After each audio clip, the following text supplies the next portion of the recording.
কৃষিকে কেন্দ্র করেই জীবনযাত্রা গড়ে উঠেছে জঙ্গলমহলের বাসিন্দাদের।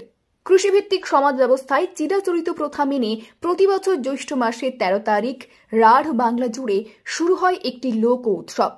এদিন থেকেই নতুন বীজ তলা তৈরির মাধ্যমে ধান চাষের সূচনা হয়, যাকে বীজ পুন্না বা বীজ পুইনহা বা বীজ বপনও বলা হয়। রোহিণী সংক্রান্তির দিন এই উৎসবটি অনুষ্ঠিত হয় বলে কর্মী জনজাতির মানুষ রোহিণ পরব বা রৈহিণী পরব বলেন। জঙ্গলমহলে ঝাড়গ্রাম, বাঁকুড়া, মেদিনীপুর ও পুরুলিয়া ছাড়াও ঝাড়খণ্ড রাজ্যে এই উৎসবটি পরিলক্ষিত হয়। 7 দিন ধরে পালিত হয় এই উৎসব।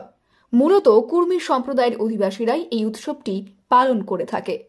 কুর্মীরা মধু, বিহা, মৌহা, নিরন, ধরন, বিহন, রূপা, করম, টান, শহরই, মাইশোর, জার এই 12 মাসের হিসাবে চলেন, আর 12 মাসেই বিভিন্ন কৃষিভিত্তিক আচার অনুষ্ঠানে মেতে থাকেন। এটাতে আমাদের বীজ বোনা, তলা ফেলা, রোহিণী একটা মানে পৌরাণিক কথা চলে এসেছে আমাদের গ্রাম বাংলায়। মানুষ ওইটাই বলে যে বীজ বপন বা বীজ বুনিয়া বলে। আমাদের কুর্মী জনজাতির সারা ভারতবর্ষে যেখানে যেখানে যাই কুর্মীরা থাকুক, সবাই এই যে জ্যৈষ্ঠ মাসের 13 তারিখ, এটার কোনো পাঁজি পুঁথিয়ে কোথাও লেখা নাই, কিন্তু রোহণ পরব বলে এত বড় সমাজ একটা মানে আসছে। কুর্মীরা তো কৃষিজীবী মানুষ। কুর্মী সম্প্রদায়ের সমস্ত সংস্কৃতি ও লোক উৎসব প্রকৃতি কেন্দ্রিক এবং কৃষিভিত্তিক। প্রাচীন বিশ্বাস মতে জ্যৈষ্ঠ মাসের 13 তারিখ থেকে সূর্য ও রোহিণী নক্ষত্রের তেজ যুগ্মভাবে পৃথিবীর উপর পড়ে। রোহিণী পর্বের প্রথম দিন থেকে সন্ধ্যায় নির্দিষ্ট নির্ঘণ্ট দেখে মহিলারা জমি থেকে মাটি নিয়ে আসেন। সেই মাটি বাড়িতে রেখে চিরাচরিত প্রথা অনুযায়ী পূজা হয়।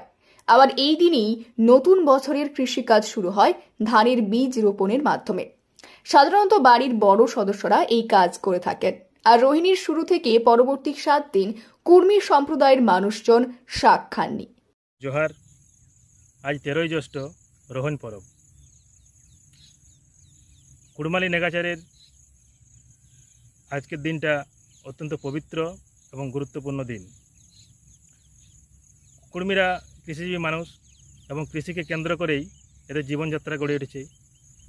আমাদের কৃষিভিত্তিক যতগুলো পরব রয়েছে তার মধ্যে রোহণটা অন্যতম। আমাদের ঘরের মেয়েরা রোহণ মাটি আনতে চায়। এই রোহণ মাটি আমাদের অত্যন্ত পবিত্র মাটি।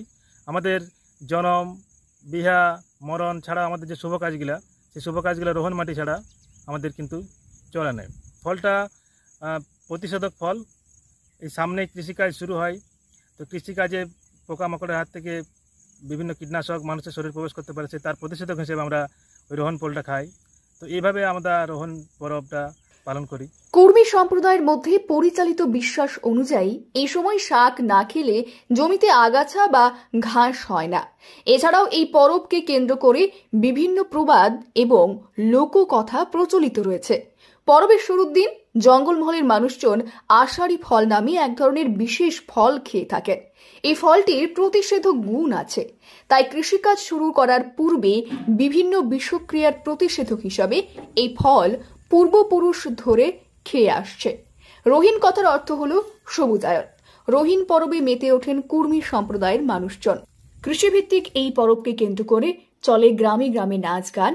তবে এই পরবের মূল উদ্দেশ্য হল কৃষি ব্যবস্থার উন্নয়ন, যার সূচনা হয় প্রতি বছর জ্যৈষ্ঠ মাসের 13 তারিখ। কৃষি সভ্যতার সূচনা থেকেই প্রতি বছর 13ই জ্যৈষ্ঠ রোহিণ পরব পালন হয়ে আসছে। কুর্মী সম্প্রদায় এই সংস্কৃতির ধারক ও বাহক বলে আদিবাসী কুর্মী সমাজের রাজ্য যুব সম্পাদক তুহিন মাহাতো জানিয়েছেন।